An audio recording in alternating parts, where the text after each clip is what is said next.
Hello everyone, and today we are launching the rocket to escape this planet. But first, there's a few things we need to accomplish, being improved electricity production either through nuclear power or solar array. We need more electricity to put up laser turrets to actually hold off the incoming aliens because they're evolving faster and faster, and we need to get ahead of that. And the last thing we need to do is progress our science to produce yellow so that we can research the rocket and launch it. First thing I did was improving our nuclear power production. That wasn't too hard since we already had the sulfuric acid feeding into the miners, and it was just a matter of adding more centrifuges and more steam turbines for the reactor to heat up. That made our power grid look extremely healthy, but that wasn't quite enough for me, so I automated solar panels and accumulators and made a huge solar array, just in case the nuclear power were to ever go down.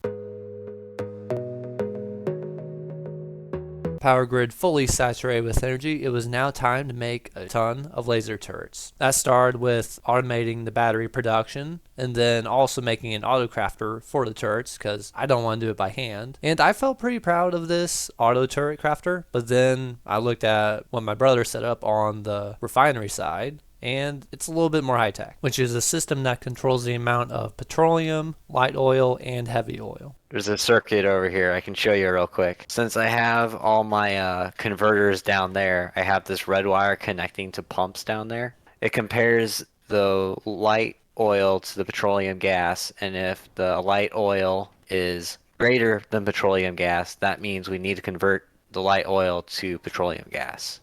And same concept for heavy to light. This pump basically functions as a valve. I send a light signal, signal 1, to this pump, and that's what turns it on. I left him to figure out the automation, and in the meantime, put laser turrets on the east side and the south walls to protect us from the biters. The defenses aren't perfect though, because the spitters still get close enough to the walls, even with the laser turrets, to damage them. So that means we have to install rubber ports and bring electricity to them so that a logistics network can auto repair them with these med packs right here. With all the laser turrets now set up, let's see how the wall fares. The flamethrower is putting the fires of hell on them, and the laser turrets are finishing off the rest, so I'd say we're good. But a second line of laser turrets never hurt anyone, so let's add that. The logistics network is now also set up, as you can see by the green and orange path leading to the walls, and the little robots carrying their med packs to the front lines. While I did all that, Evan fully automated the yellow science, which is not quite the easiest to make. It takes blue chips, robot frames, and low density structures.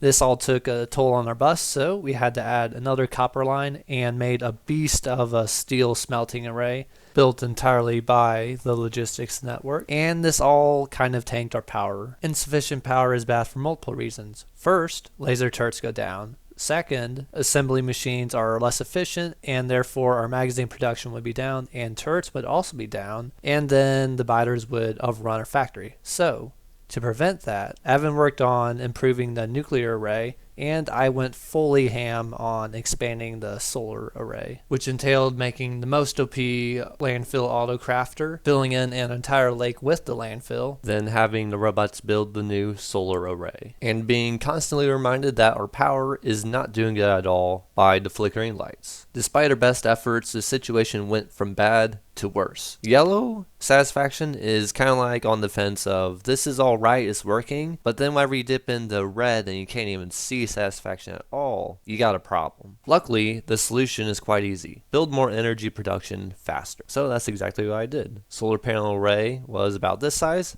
Let's double it. This helped a little bit, but the main thing that saved us was the nuclear reactor getting online. Apparently, it wasn't warm enough to produce steam, and that's why we were out of power. With the steam actually working, the electricity went all the way through the roof, and we went from red, yellow to green, and all the accumulators filled up, and the satisfaction is fully maxed out. So, crisis has now been averted. Of course, as you fix one crisis, another one has to begin, that being that the magazine production was down while the power was down, so now the turrets are running a little dry. So I took it as an opportunity to upgrade them to the red ammo, which does more damage, and now that problem is solved as well. Which gave us time to further improve the nuclear setup by adding more miners to get more of the raw ore out, setting up more centrifuges to refine it, And since we researched the Covarex process, we set up some stations to get the uranium-235, which is the good uranium used to make the fuel cells, and now we have more than enough nuclear fuel rods. While we were solving all the problems, our factory was hard at work making yellow science, doing research, and constructing the rocket with the rocket control unit, low density structure, and rocket fuel. With that, the rocket is fully constructed and taking off, so we can escape this planet meant for death and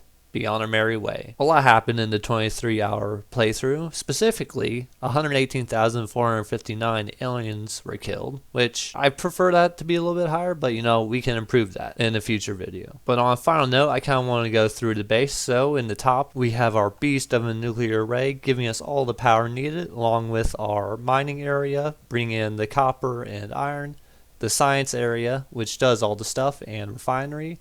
And then down here where we launched a rocket, and the huge solar array, which also has been keeping us online with power.